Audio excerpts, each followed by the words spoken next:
So here's take a look at what happens to finding the limit of cosecant of x as x approaches pi. First, let's take a look at what happens when the cosecant of x as x approaches pi from the right. So when you see this symbol, remember x with the little arrow and the pi and the plus, that means x is approaching pi from the right.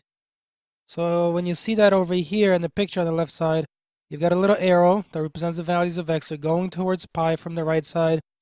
And you see that there's another arrow that points straight down towards negative infinity. That's what happens to the values of the function. So here, the limit of cosecant of x as x approaches pi from the right is negative infinity. It goes towards negative infinity. Look at it from the other perspective now. The limit of cosecant of x as x approaches pi from the left.